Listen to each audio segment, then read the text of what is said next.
we believe that it was fair. We know that the second-degree murder was not a guilty verdict, that manslaughter with a firearm was. That was below the minimum of 25, but still took into account Doug's killing by her. Is there anything you want people to know about your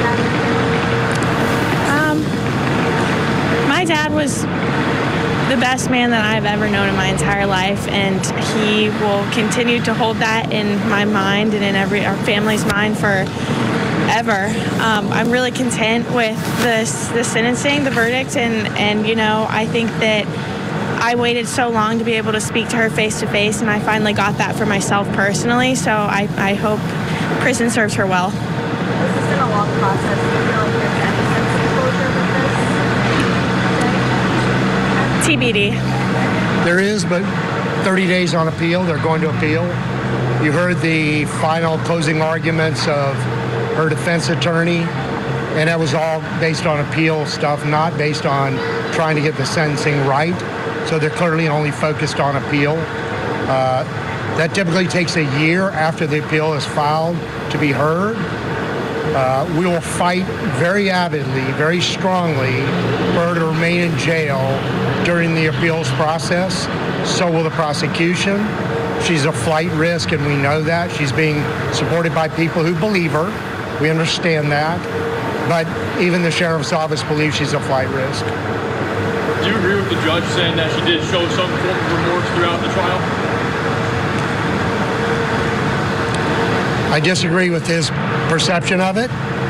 I believe that she showed that she was traumatized or affected by killing him with the shot that she shot him with. There's no doubt that would have shocked anyone. If you've never done that in your life, no one's seen that. We've seen it on TV or movies, but it's different in person.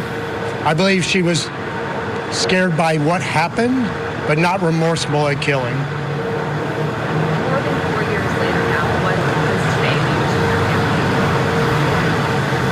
your family? Not only did she not win on stand your ground, which is very, very liberal, appropriately, not only did she not get off on a charge of manslaughter with a firearm, the sentencing means we know what it's going to cost her finally, as opposed to what's cost their daughter, Ashley and Doug's daughter, what it's cost Eva every day in her life to miss her dad the way that only he could do. As I spoke about in court, y'all have no understanding unless you research what he's done for this country, for the Western world, for democracy, for freedom. Unless you know the sacrifices he gave, that's the man we knew for 59 years, not what the woman said today. Today's a good step towards seeing her where she should pay a price. Is Emerson still with her mom? Alicia, Ashley's mother, has guardianship currently of Emerson. We have not felt it appropriate to step into that at all until after the sentencing and see where we are next. But we know from the time that Emerson spent walking around that courtyard that almost everyone saw that as abuse by letting a 6-year-old do it. That certainly needs to be looked at by the state.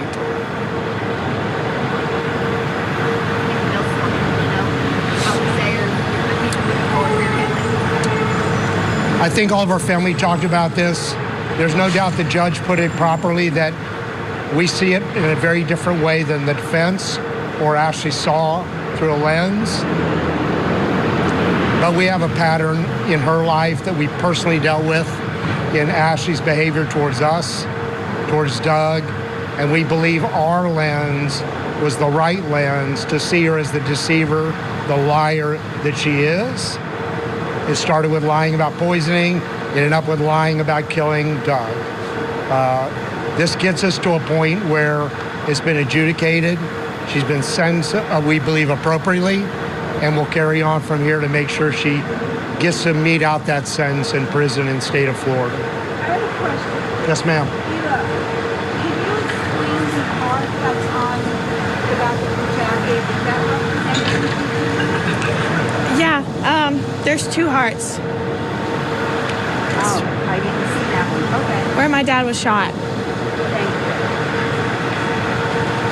you. So even today, they're trying to say that Doug was facing Ashley when she shot him. And that's just been the lie throughout this entire thing. When the bullet comes through your body and lodges in your back from the side, that is not from the front. That's not attacking someone. That's turning to run from someone pointing a gun at you. We talked about the unsophisticated or sophisticated part of this. She was sophisticated. She had a gun loaded in the bedroom, a gun loaded in the kitchen, and her carry weapon right there in front of him. Doug had no idea there was another gun in that room to be shot with. Don't believe it was unsophisticated. This was planned, it was sophisticated, and that came out in court with a sentence today. Thank y'all so much. Thank you. Thank y'all.